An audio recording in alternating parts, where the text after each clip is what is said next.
it, how it is making Tesla bleed.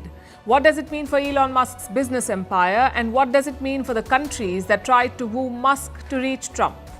Interestingly, Starlink got a license to operate in India today. Perfect timing, we say.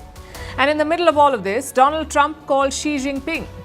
Is this a ceasefire in the trade war or just another phone call with no solid takeaway? Also in focus, why India's central bank has cut interest rates by 50 basis points, how Pakistan's politics has reached New York with a Times Square billboard targeting what it calls fraud marshal Asim Munir. How Kashmir has rebounded from Pahalgam with the launch of the world's highest rail bridge. How Netanyahu is playing with fire, backing Gaza gangs to counter Hamas. How China is powering Iran's war machine by sending missile ingredients, and why this is the worst time to be an employee. Less hire, more fire, and AI. All this and more coming up. The headlines first. Prime Minister Modi will attend the G7 summit in Canada. He spoke with Canadian Prime Minister Mark Carney earlier today. Carney extended the invite during their phone call. The summit will be held later this month. India-Canada ties remain frosty over the Khalistan issue. After facing backlash, Bangladesh's chief advisor has announced elections. Mohammad Yunus says national polls will be held in April 2026. The announcement comes amid pressure from parties and the military. Earlier, political groups had urged Yunus to set a timeline for elections. The Kremlin says the war in Ukraine is existential for Russia. This comes after a missile, drone and massive strike on Kiev. At least 3 people were killed in the overnight attack. Ukraine says Russia fired 45 missiles and more than 400 drones. The strike followed a Ukrainian attack on Russian air bases. Hiring in the US slowed in the month of May. The US added 139,000 jobs last month. That's 8,000 fewer jobs than in April. However, the unemployment rate held steady at 4.2%. The report comes amid concerns over Trump's tariff policies. The Russian central bank has cut interest rates to 20%. The rate was lowered from a 2-decade high of 21%. Officials say inflation is easing after months of rapid price rise. The economy is now slowing after a period of overheating. And Wuhan virus cases continue to rise across India. More than 5,000 active cases were reported today. 4 patients have died in the last 24 hours. Since January, the outbreak has claimed over 50 lives.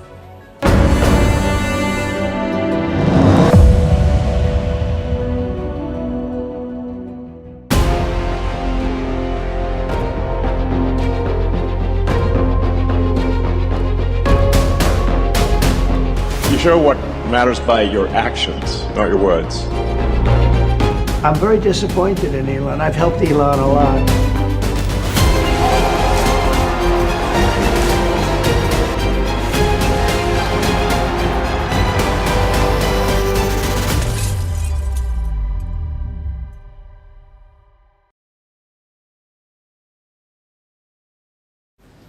The weekend is here. I'm sure everyone is looking to kick back and relax. Maybe sink into your couch and watch something on TV. Well, we have the perfect watch for you. It's got drama, it's got emotions, it's got wild allegations, but most importantly, it's got the richest and most powerful men on the planet. So grab some popcorn and settle into some place comfortable, because this is a story you do not want to miss. The story of Elon Musk's breakup with Donald Trump. The relationship was already strained. Musk was opposing Trump's new spending bill. He called it a disgusting abomination. That's what he called the bill. On Thursday, Trump responded to the criticism. He was hosting the German Chancellor in the Oval Office, and during the meeting, this is what Donald Trump said. Elon and I had a great relationship. I don't know if we're well anymore. I was surprised because you were here. Everybody in this room practically was here as we had a wonderful send-off. He said wonderful things about me. You couldn't have nicer. Said the best things. He's worn the hat. Trump was right about everything. And I am right about the great, big, beautiful bill. But I'm very disappointed because Elon knew the inner workings of this bill better than almost anybody sitting here, better than you people. He knew everything about it. He had no problem with it. All of a sudden he had a problem. And he only developed the problem when he found out that we're going to have to cut the EV mandate, because that's billions and billions of dollars. So Trump said a couple of things here. One, Elon Musk was against cutting EV subsidies. Obviously, he owns an EV firm, so he doesn't want the subsidies to go. Two, that Elon Musk knew every aspect of the new bill. And three, that he would have won the election even without Musk. Trump would have won the election. That's what he says. Until this point, things were under control. The criticism was largely civil, but these comments infuriated Elon Musk. It seems he was watching the press conference live because Musk was firing off live replies on X. First, he rejected the claim that the bill was shown to him. Elon Musk said even people in Congress had not read this bill. And after that, the gloves came off. Let me quote from Elon Musk's next post. Without me, Trump would have lost the election. Democrats would control the House and the Republicans would be 51-49 in the Senate. Such ingratitude. In 20 minutes, Musk unloaded on Trump. He basically called the president an ingrateful liar. Trump was never going to take this lying down. He fired back on Truth Social. This is what he said. I'm quoting. Elon was wearing thin. I asked him to leave. I took away his EV mandate that forced everyone to buy electric cars, and he just went crazy. The easiest way to save money in our budget, billions and billions of dollars, is to terminate Elon's governmental subsidies and contracts. Now, here's what he's talking about. Elon Musk's companies got subsidies from the US government, at least $38 billion in government help. That's what Musk got. His companies got $38 billion. And Trump has threatened to cut that off. But Musk was not deterred. He asked Donald Trump to go ahead and make his day. And after that came the big jab. I mean, jab is an understatement. It was more like a full-blooded Mike Tyson punch. Let me quote from Musk's tweet. Donald Trump is in the Epstein files. That is the real reason they have not been made public. Have a nice day, DJT. I'm sure you know the context. Jeffrey Epstein was a convicted pedophile. Multiple reports have linked him to Donald Trump. Apparently, they used to be friends. American officials have released documents about Epstein. These are documents they've not released. They have documents about Jeffrey Epstein. The US media calls these Epstein files. Now, Musk is suggesting that Trump features in those documents, which is why the president has not released them. And this is a massive allegation. Musk is linking Trump to a convicted pedophile. How did Trump respond? Well, he did not directly address the allegation. Instead, this is what he said. I don't mind Elon turning against me, but he should have done so months ago. This is one of the greatest bills ever presented to Congress. So Donald Trump dodged the Epstein claim. He redirected attention to his spending bill. But Musk did not let up. He reposted a right-wing X account, and look at what the post said, that Donald Trump should be impeached and he should be replaced by J.D. Vance. Now, Musk reposted that, saying yes. As a final salvo, he also attacked Trump's tariffs. He said they would trigger a recession later this year. After that post, it seems the referee rung the bell. The online attacks have stopped. In fact, Musk also appeared to take a step back. A random X-user asked Musk and Trump to cool off, and Musk replied saying, good advice. So that's where we stand right now. It's a bit like the eerie silence after a tragedy. Frankly, this breakup was always on the cards. You had two very strong personalities in the same room. One, the most powerful person on the planet. The other, the richest person on the planet. Both are known for their massive egos. So the breakup was always coming. What's surprising is how quickly it happened. I'll show you a post by Elon Musk. This is from the 7th of February. This is what Musk wrote. On the 7th of February, I love Donald Trump as much as a straight man can love another man. This was just a couple of months ago, and now he's calling him an ingrateful liar. Neither man comes out as the winner here. Musk says Trump is on the Epstein list. If true, then why did Musk spend millions of dollars to get Trump elected? Is that not blatant hypocrisy? As for Trump, this is like a role reversal. Bullying people on social media was his superpower. But Musk seems to have overtaken him. As the owner of X, Elon Musk wields a lot of power, which is why even Republicans are not openly taking sides, and Musk knows this.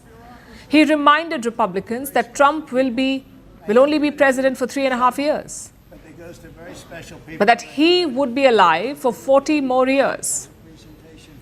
It was a veiled threat aimed at Republicans. The question is, what happens next here? Well, no relationship is ever over with Trump. Almost all his current allies used to be his sworn enemies. So the criticism is nothing new. The difference is Musk took the fight to Trump. He did not just criticize the policy, he launched scathing personal attacks on the president. Will Trump forgive that? Or will it unleash a streak of vengeance? Both men were expected to have a phone conversation today, but Trump says he's not interested. He says Elon Musk has lost his mind. So I guess two things are possible now. Either there will be a truce or there will be an escalation. Our advice? Maybe Trump and Musk should consider trading with each other. Isn't that how Trump solves all conflicts? Trade more, fight less. Let's see if he takes that advice. I'm very disappointed in Elon. I've helped Elon a lot. But this guy would do it.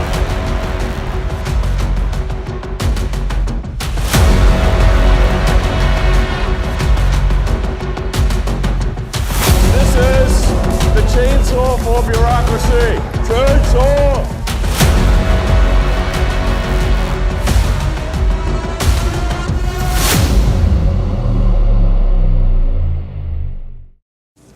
So the friendship is over. Donald Trump and Elon Musk have split publicly and bitterly. For Musk, this is a costly divorce.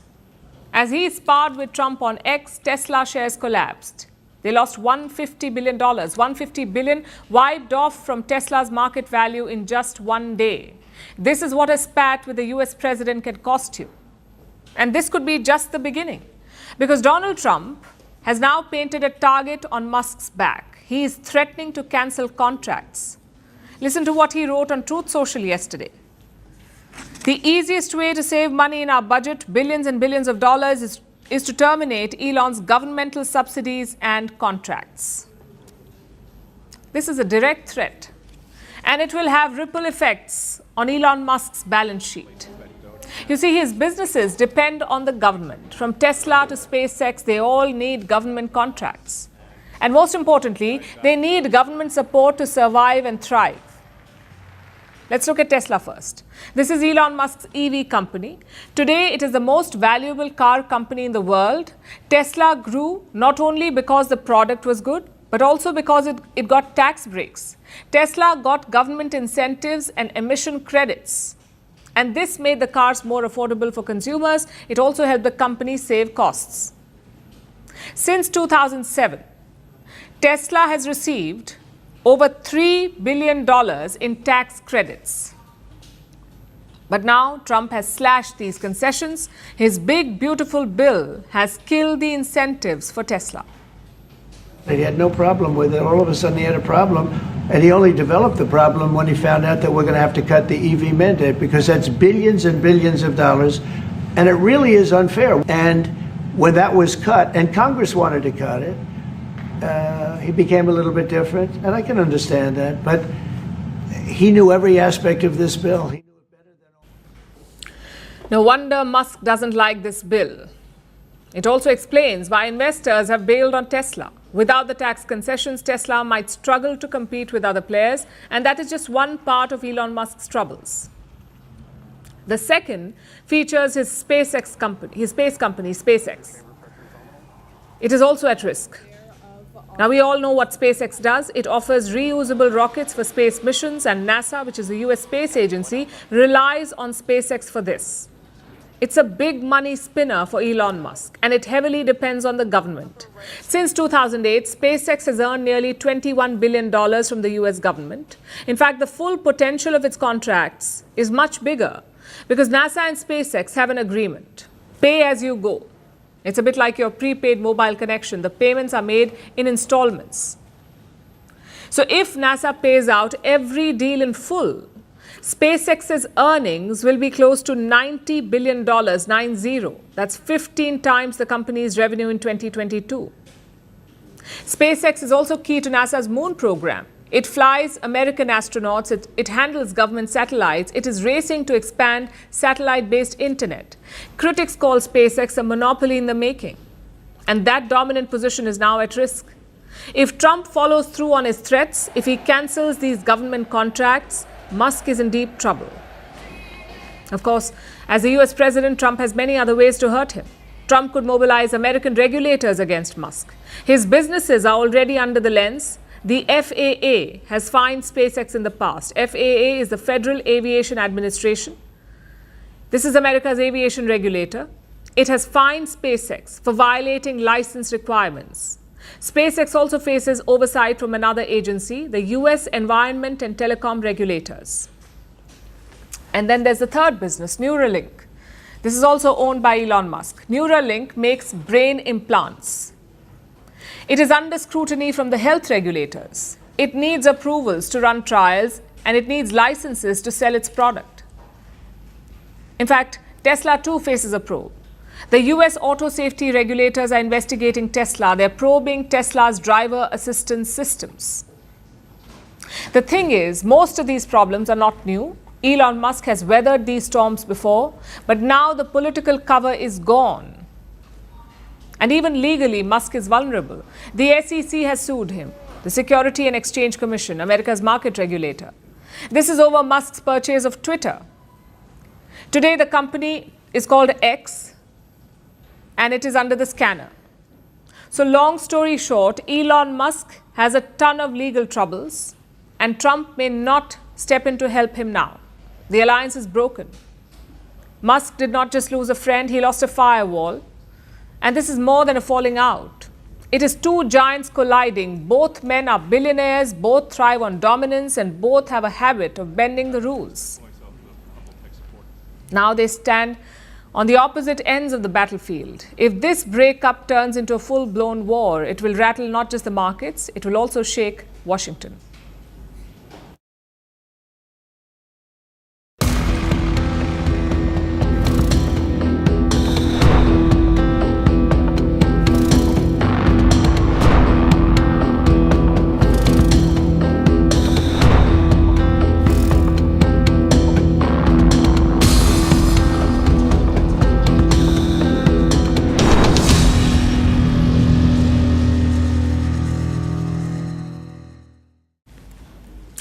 The drama is happening in America, but what does it mean for the world? For starters, it means a lot of free entertainment. News is mostly gloomy nowadays. I'm sure this will turn up the ratings. But beyond that, what is the impact? What does it mean for a country like India? Well, it forces a policy rethink. Many governments saw Elon Musk as a ticket to win Trump's favor. So they reached out to him. They struck deals with Musk. They appeased him, all in the hope of getting on Trump's good books. But now, do they continue with that strategy or do they abandon it? Let's look at India first. New Delhi too had reached out to Elon Musk. Prime Minister Modi met him in Washington, D.C. earlier this year. He was also present at the Modi-Trump bilateral. So politically, the outreach was there. And financially, well, today was a big day for Starlink in India. The government finally gave approval for their operations. You see, Starlink offers internet via satellites. They had requested the telecom ministry for a license, but the ministry had security concerns. After all, Starlink has a strategic use. Ukraine is using these satellites to fight Russia. Even rebels in Myanmar are said to be using Starlink. So India was skeptical. But looks like those concerns have now been addressed because Starlink has got its license. They're now free to launch their internet services in India. And what a day to do it! Right as Musk and Trump were clashing online. The fact is, Elon Musk is too big to ignore. His companies operate in very crucial sectors: electric transportation, space exploration, social media, satellite internet. This cocktail gives Elon Musk a lot of power, plus some of these sectors are niche. Either Musk is the only player in these sectors, or he has the first mover advantage. And in that sense, his business empire should be fine. He was the richest person even before he supported Trump. But if this political tiff continues, he may have to slow down. Maybe slower approvals, limited political access, less help from Washington. Those are certainly possible. But what about countries that used Musk to cozy up to Trump? What will they do now? Well, they can either wait and see how this plays out, how things develop, or they can chart a new approach. And this is the problem in dealing with Donald Trump's team, because there is no team. It depends on who goes along with Trump. Consider his first term as president. Most cabinet positions were like a game of musical chairs. At one point, Trump did not have permanent appointees. He simply used acting secretaries. Donald Trump had 28 such officials, 28 acting secretaries in his first term. That is more than Bill Clinton and Barack Obama combined. Do you see the problem here? You cannot build personal equations. You cannot invest or bet on a particular individual, because chances are they will soon be gone. At the same time, it's also tempting, because Trump clearly loves nepotism and cronyism. He treats his allies like his best buddies. Musk himself is called co-president. So it's naturally tempting for countries to woo these allies, to use them to reach Trump. But we say, resist the temptation. Build strategic and bipartisan consensus for your relationship. And India has tried to do that. Yes, we reached out to Elon Musk, but we did not place all our eggs in that one basket. The key is to double down on that approach, because presidents will come and go, presidential advisors will come and go. Your relationship should survive all these changes. That is the hallmark of a good partnership.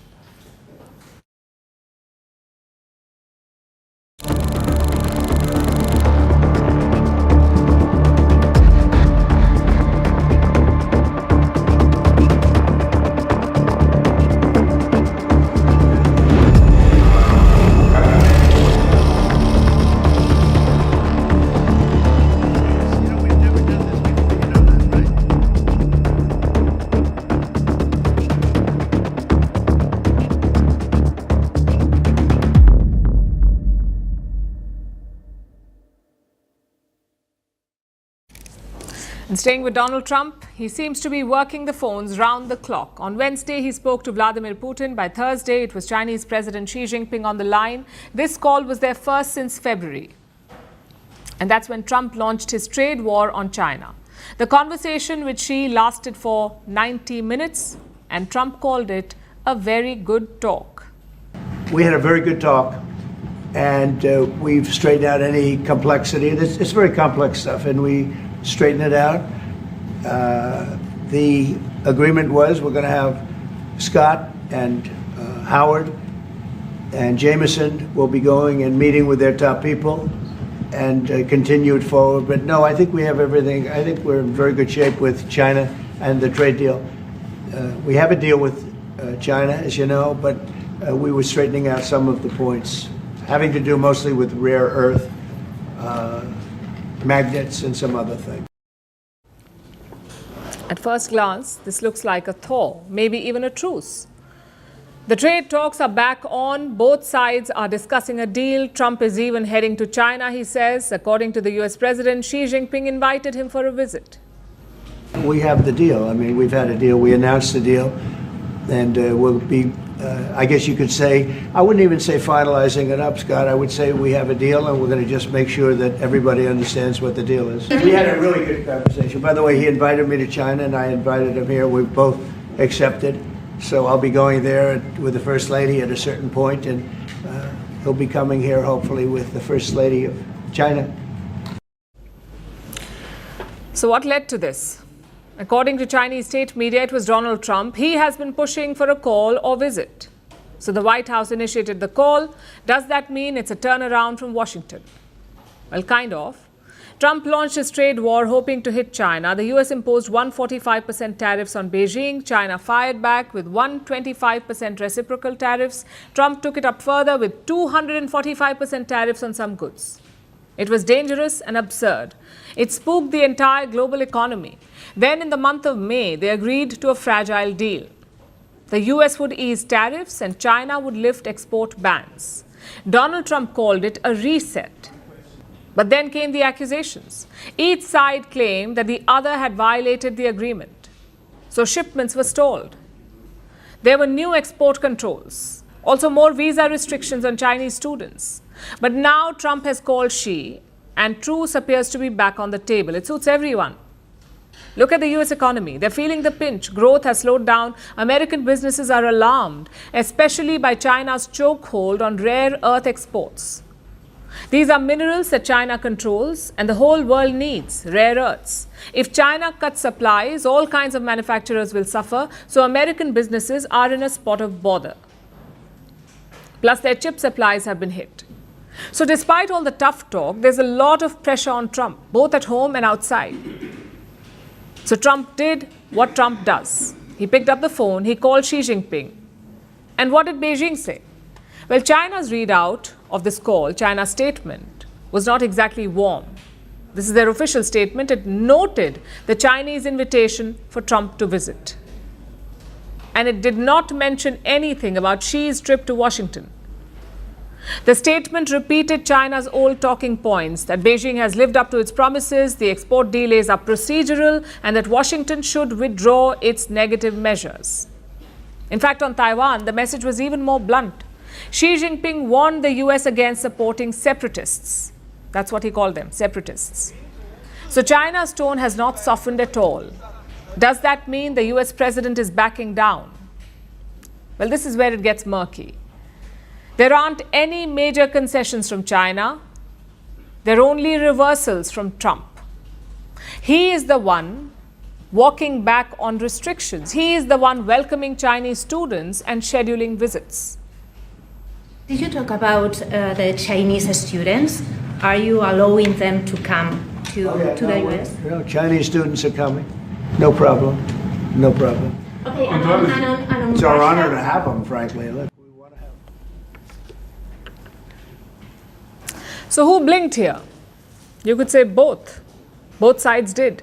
Trump needed the call more. The US economy is jittery. The political optics of a trade war are not looking great. So getting Xi on the phone line gives Trump something to point to. He can say that there's a commitment to future talks. As for Xi Jinping, his economy is hurting too. But his waiting game meant that he still gets to hold the cards. He took Trump's call on his terms. He mentioned Taiwan on his terms, and he did not offer any public concessions. Also, China knows that every time Trump rushes to call, they gain leverage. So is this a diplomatic breakthrough or just a breather? The US-China trade war is not over yet, but the rhetoric has definitely cooled. Trump gets to show that he's engaging, and Xi gets to stay the course. There are no real concessions, just two superpowers putting a pause on the punches, at least for now. But how long will this last? We'll have to wait and watch until the next call.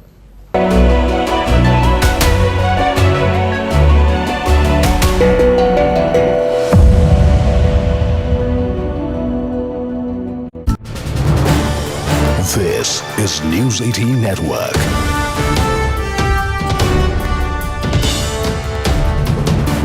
India's largest news network. The Bengaluru police has now arrested 4 people in the Bengaluru Stampede case. 2 people are from the RCB management and 2 others are from DNA. They have been arrested so far. The stampede, remember, has triggered massive political and administrative fallout. At yesterday's cabinet meeting, we are learning that Chief Minister Siddaramaiah announced major actions. This is a one-member judicial commission that has now been formed.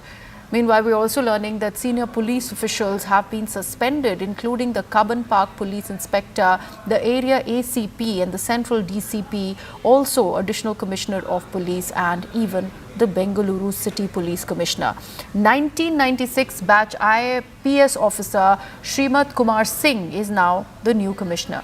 While cops face suspension. Ministers who turned the tragedy into a photo op session remain untouched, and that is the big question that we are asking here. The cabinet has taken a decision to suspend the CPI of the Cubbon Park police station and ACP of that particular area, DCP of Central Divisional Commission, Deputy Commissioner of Police, Assistant Commissioner of Police and CPI, and Additional Commissioner of Police, and who is in charge of the stadium. Yes, they condone the message. Nan immediately stadium go I gave them a direction and request them within 10 minutes this program should be closed. Means I took the secretary also, he also, they all agreed, even the RCB team agreed. Within 10 minutes in the stage, not even 1 minute.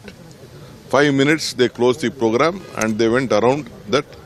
We sent a lot of police people around them also. We didn't want any incident to happen also. They just closed and we requested Kohli also to just go. You saw the everything. They, for a courtesy sake, to show that they have handed over this gift to Karnataka. That is what they just within one minute they just gave a cup to me. I said okay, fine, and we just closed it. What we have seen in Bengaluru Stampede is nothing short of a state-sponsored man-made disaster for which the CM and Deputy CM are directly responsible. They are A1 and A2, but instead of taking the accountability, we see that there is an attempt to shift the blame constantly by them. Within 24 hours now, to fix the responsibility on somebody, action has been taken on series of officers. Did the police give the clearance for the program in Vidhan Sauda? Who gave the clearance? And who took the decision to continue the celebration even when deaths were occurring? So this is yet another attempt to save their own skin and to find scapegoat. Sir, you've inspected the spots where this unfortunate tragedy took place prima facie. What are the aspects you would be looking into, sir? Yeah, I visited all the gates where people are suffered so much.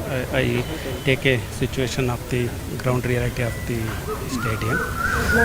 I have to analyze all the CCTV footages and events in going on yesterday gone there. After that, I will issue notice to some institutions and persons. I issue public notice to public to give.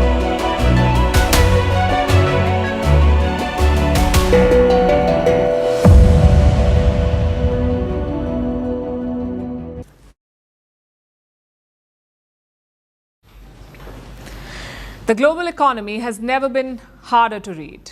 Two superpowers locked in a trade war. Trump is picking a fight with the world's richest man. Growth forecasts are being revised every week. Supply chains are shifting and markets are swinging wildly. So how should economies adapt? And how does this uncertainty trickle down? How does it impact your job, your loan, your future? India's Reserve Bank delivered its response today, and it went big.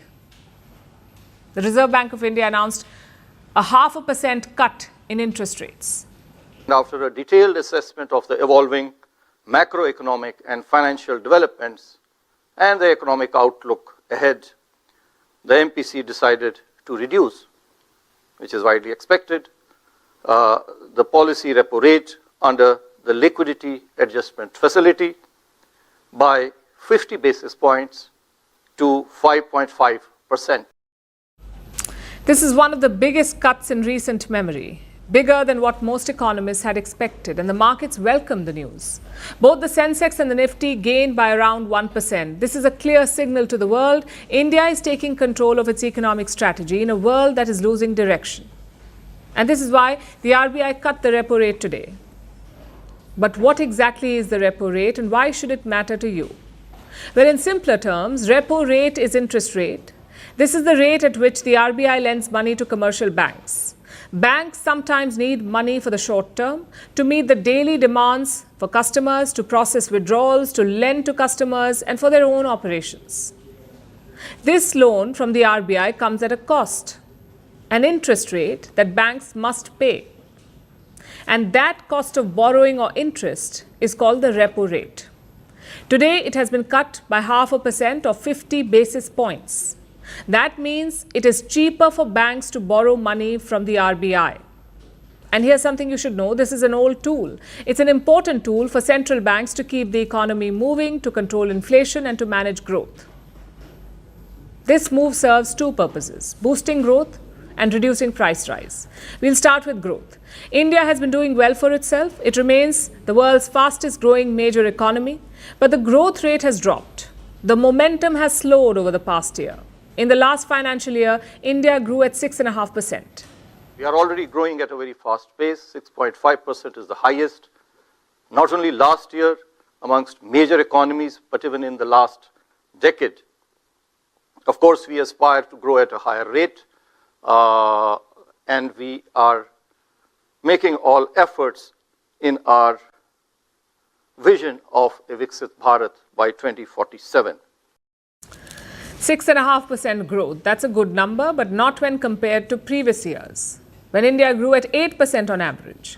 So there is a notable slowdown, and this is in line with global trends because around the world growth has been sluggish. At home, the Reserve Bank kept interest rates high, but what happens when interest rates are high? Loans are expensive. Businesses and individuals take fewer loans. They invest less in new ventures, and this has a ripple effect on the economy. Lesser growth. Today's rate cut is an attempt to undo this. The rate cut will make loans cheaper. With cheaper home loans, people invest more in property. With cheaper business loans, investments get a boost. They can raise money to reduced interest rates. And all of this boosts growth. The second issue is inflation. And how is India doing on that front? Not bad at all. In April, inflation slowed to a 6-year low. It has dropped to around 3%.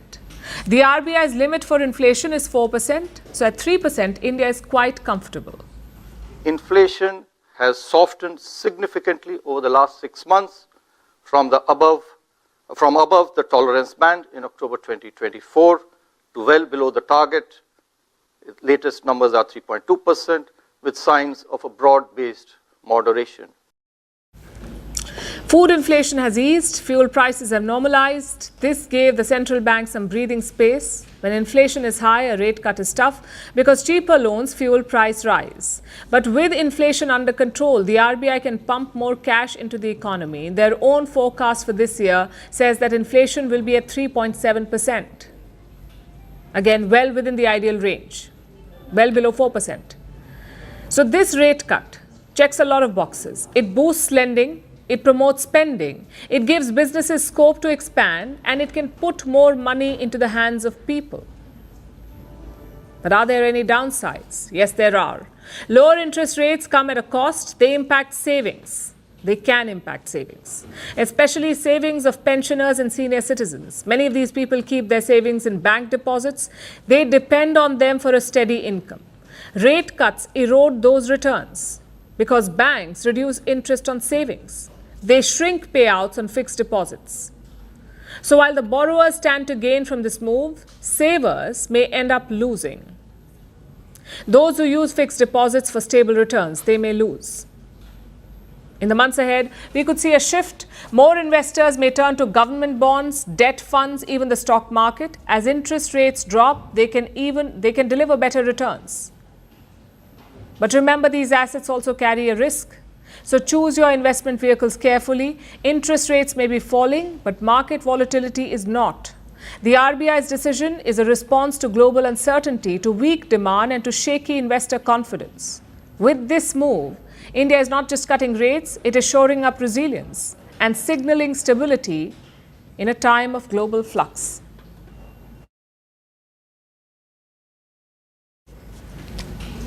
Times Square is not where nations go to embarrass themselves, but then again, Pakistan is not your average nation. It is a glorified military state where generals get medals for losing wars, where elected leaders are jailed for winning, and where truth dies 1,000 deaths, only to be resurrected on a Times Square billboard. Let's show you one. This is a truck at Times Square in New York City, arguably one of the most photographed corners of the world. The truck's screen has images of Pakistan's most powerful man, their army chief, Field Marshal Asim Munir. But not as a hero or a soldier. Asim Munir here is branded as a liar and a loser, as a fraud marshal. Fraud marshal instead of field marshal. And it's out there for the world to see. The question is, who did this? Pakistan's own citizens. Imran Khan's supporters, to be precise. Those who've had enough with their country's lies.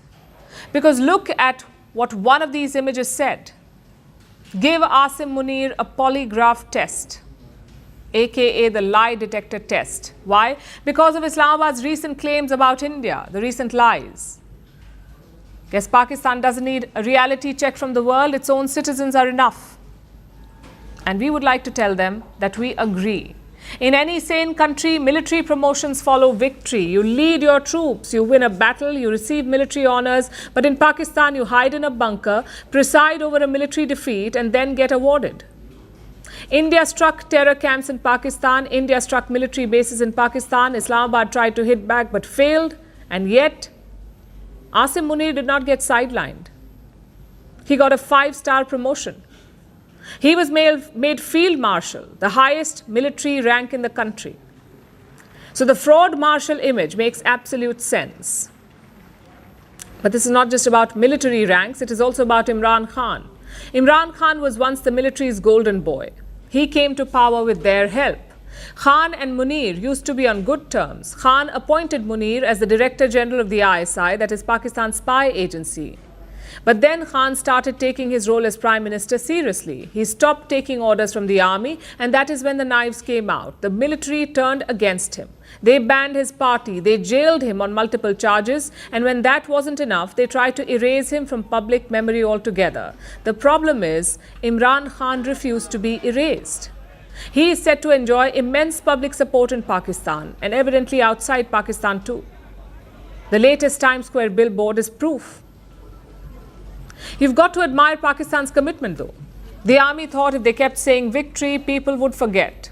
They would stop asking about the damaged air bases, or how the country's most popular leader is in jail, or how the last election was a farce. But here's the thing about the digital age. You can block protests in Lahore, you can silence media in Islamabad, but you cannot block Times Square. And when your own citizens wash your dirty laundry on a New York billboard, you've lost more than just PR. Maybe that is what stings the most, not the billboard, not the name calling. What stings is the loss of control. Pakistan's military has spent decades manufacturing a narrative of honor and victory. But in the end, all it took was a billboard to dismantle it. So Asim Munir can wear his uniform, he can cling to his medals and his titles, he can parade around as Field Marshal, but deep down he knows he lost the war and the story. And in a country built on narratives, that is the greatest defeat of all.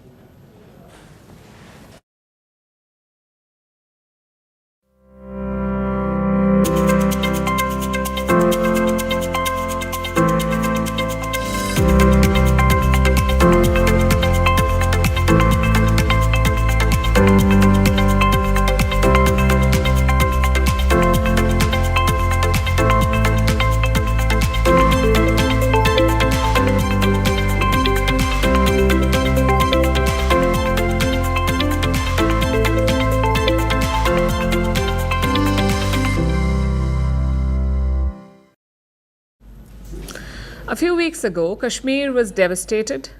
Terror struck innocent civilians in Pahalgam. It left the valley shocked and traumatized. All the headlines were about fear, about empty tourist spots and lost livelihoods. But today, Kashmir broke through. Today, we saw the real face of Kashmir, of progress and hope. Just look at these pictures. This is a new railway bridge in Jammu and Kashmir, the Chenab Bridge. It's the highest arch bridge in the world. Truly a marvel of engineering. The bridge is part of a key railway line in this region. It offers all-weather connectivity to Kashmir. The bridge was inaugurated by Prime Minister Modi today. Take a look. कदम के बाद लगातार जांच की जा रही थी, हर एक परिणाम है वो आज हम सब के सामने ही कितना अगर देखा जाए अपने आप में ये चुनाव ब्रिज के सेतु का उद्घाटन करते हुए नजर आ रहे हैं प्रधानमंत्री Narendra Modi.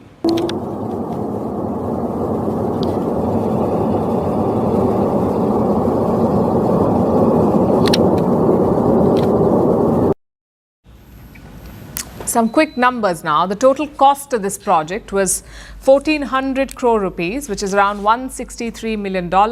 The bridge is 359 meters tall, which is 35 meters more than the Eiffel Tower, and it spans 1,315 meters across the gorge. Railway officials say it is designed to last for 120 years. They also say it can support train speeds up to 100 kilometers per hour. And that is not all.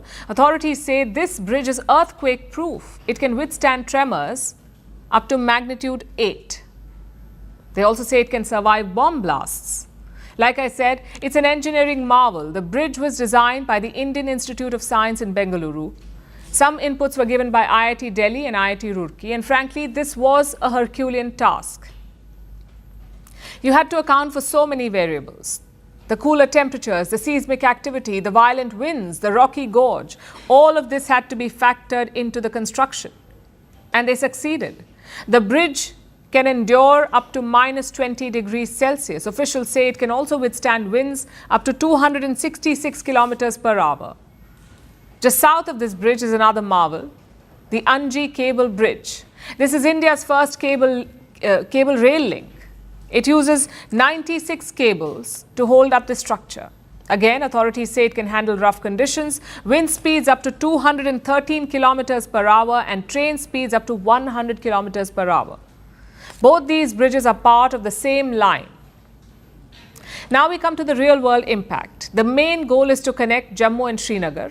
Along with the bridges, Vande Bharat trains have also been flagged off. These are special Vande Bharat trains. They can operate even in minus 40 degrees Celsius. These trains will cover the distance in 3 hours. So you can reach Srinagar from Jammu in just 3 hours, which is around half the current journey. Now just imagine the opportunities this would unlock for tourism, for business, for security.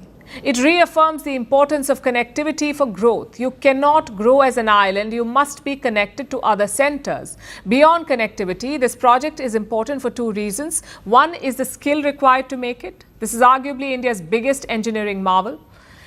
It is right up there with world-class structures. So it's a tribute to our engineers and builders. Secondly, this is a rebound from Pahalgam. After the attack, Pakistan tried to internationalize Kashmir. They talked about India's neglect of the region. They said Kashmiris were suffering. But as you can see, India is committed to Kashmir's growth. Pahalgam has not deterred New Delhi. Instead, the government is doubling down. And that tells you what India's approach is, to deliver progress to Kashmiris, to win their hearts and minds. Prime Minister Modi spoke about that today. विकास का जो वातावरण जम्मू कश्मीर में बना था वो पहलगाम के हमले से डिगने वाला नहीं है। जम्मू कश्मीर के आप सभी लोगों को और आप सबसे नरेंद्र मोदी का वायदा है, मैं यहां विकास को रुकने नहीं दूंगा। We hope the world is watching. India is building engineering marvels in Kashmir. Pakistan is building terror camps in occupied Kashmir. Do remember that before you compare the two.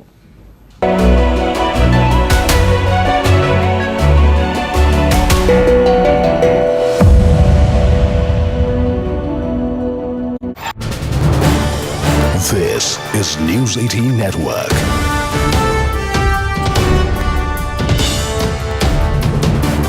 India's largest news network. The Bengaluru police has now arrested 4 people in the Bengaluru Stampede case. 2 people are from the RCB management and 2 others are from DNA. They have been arrested so far. The stampede, remember, has triggered massive political and administrative fallout. At yesterday's cabinet meeting, we are learning that Chief Minister Siddaramaiah announced major actions. This is a one-member judicial commission that has now been formed. Meanwhile, we're also learning that senior police officials have been suspended, including the Cubbon Park police inspector, the area ACP and the central DCP, also additional commissioner of police, and even the Bengaluru city police commissioner. 1996 batch IPS officer Srimat Kumar Singh is now the new commissioner. While cops face suspension, ministers who turned the tragedy into a photo op session remain untouched, and that is the big question that we are asking here. The cabinet has taken a decision to suspend the CPI of the Cubbon Park police station and ACP of that particular area,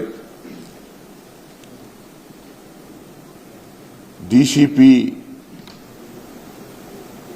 of Central Divisional Commission, Deputy Commissioner of Police, Assistant Commissioner of Police and CPI, and Additional Commissioner of Police, and who is in charge of the stadium. Yes, they condone the message. ನಾನು ಇಮಿಡಿಯೇಟ್ಗೆ ಸ್ಟೇಡಿಯಂಗೆ ಹೋಗ್ಬಿಟ್ಟು I gave them A direction and request them with in 10 minutes this program should be closed. I took the secretary also, they all agreed, even the RCB team agreed. Within 10 minutes in the stage, not even 1 minute. 5 minutes they closed the program and they went around that. We sent a lot of police people around them also. We didn't want any incident to happen also.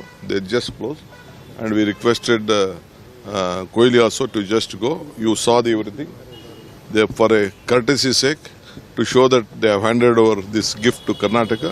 That is what. They just, within one minute, they just gave a cup to me. I said, okay, fine, and we just closed it. What we have seen in Bengaluru Stampede is nothing short of a state-sponsored man-made disaster for which the CM and Deputy CM are directly responsible. They are A1 and A2, but instead of taking the accountability, we see that there is an attempt to shift the blame constantly by them. Within 24 hours now, to fix the responsibility on somebody, action has been taken on series of officers. Did the police give the clearance for the program in Vidhan Sauda? Who gave the clearance? And who took the decision to continue the celebration even when deaths were occurring? So this is yet another attempt to save their own skin and to find scapegoat. Sir, you've inspected the spots where this unfortunate tragedy took place prima facie. What are the aspects you would be looking into, sir? Yeah, I visited all the gates where people are suffered so much. I take a situation of the ground reality of the stadium. I have to analyze all the CCTV footages and events in going on yesterday gone there. After that, I will issue notice to some institutions and persons. I issue a public notice to public to give their evidence. I will collect evidence on 13th of this month. Also, likelihood of RCB, KC and others being given notice.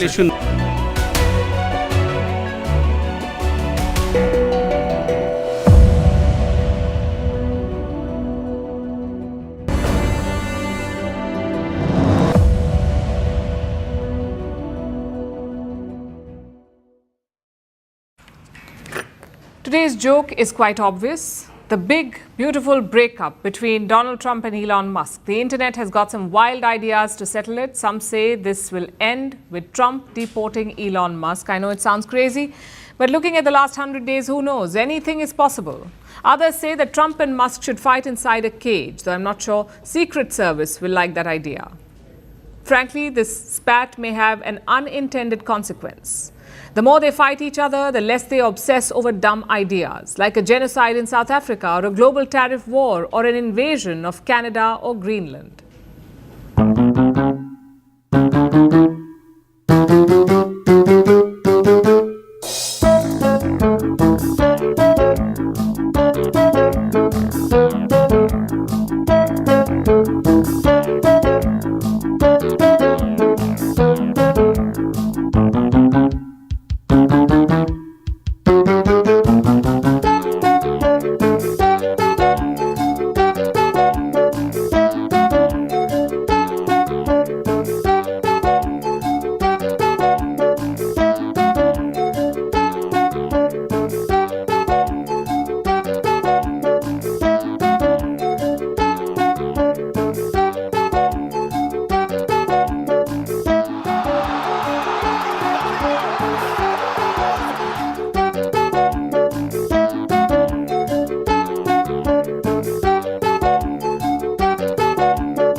And now it's time for Vantage Shots, images that tell the story. Tom Cruise gets a Guinness World Record for his burning parachute stunt in his latest Mission Impossible movie. Pilgrims mark Eid al-Adha in Saudi Arabia's Mecca.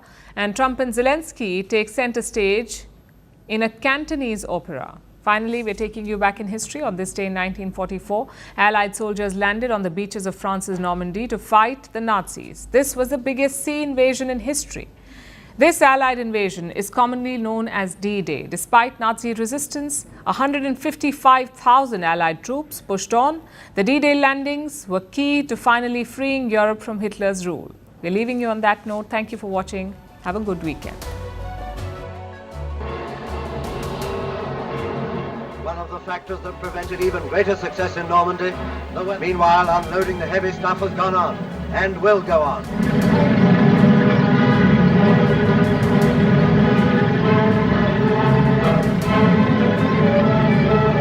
So much for Allied communications.